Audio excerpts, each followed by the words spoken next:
And joining us with more on this trend in clinical psychologist and healthguru.com contributor, Dr. Jeff Gardere. Doc, good to see you. Good morning, Chris. Great to see you. So why is it more and more men are turning to plastic surgery? Why do you think? Well, just exactly what we just heard. A lot of these guys think in order to compete in the workplace, to compete with younger guys, that they need to look better. But a lot of them are doing it because they want to look the way that they feel. There's a new emphasis on working out, in being strong. So all of this stuff helps boost their self-esteem and make them a little bit stronger emotionally in the workplace. It's not just what's on the outside. Yeah, so you think that it actually can help males, get ahead, like let's say in the workplace and in other arenas, because they feel as though flattened out, there's no well, they feel that they're rejuvenated, and they know that our society has become youth-obsessed, so they want to look a little bit more like that. That extra power, that extra lift helps them in competing in the workplace. And as you saw with the African-American gentleman at the end there with that lovely woman that he was with, well, that's another reason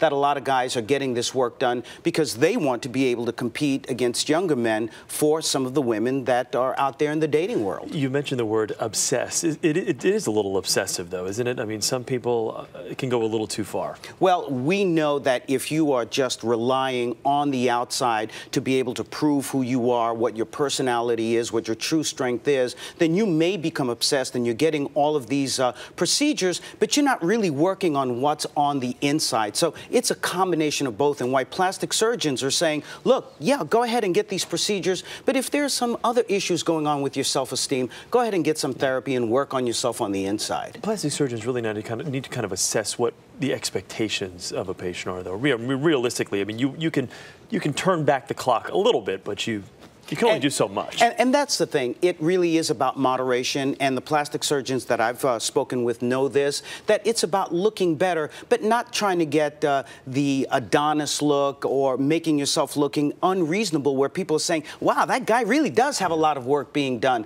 Then I think you start defeating the purpose. It really is about looking good, looking mature, and really not trying to cheat time, but roll with it in a dignified way. Any negative stigmas attached to men having procedures like this done? I mean, for women, it's always been a little bit more commonplace, but now for there to be such popularity with men doing it. Well, a new study has just shown that 51% of Americans do approve of plastic surgery. We don't know what the numbers are for when men are getting the plastic surgery, but we know it's getting to be the new norm, and we're accepting it much more right now. Before I let you go, I have a friend who's actually thinking about going for a complete overhaul. Lines in the forehead, some lines around the eyes.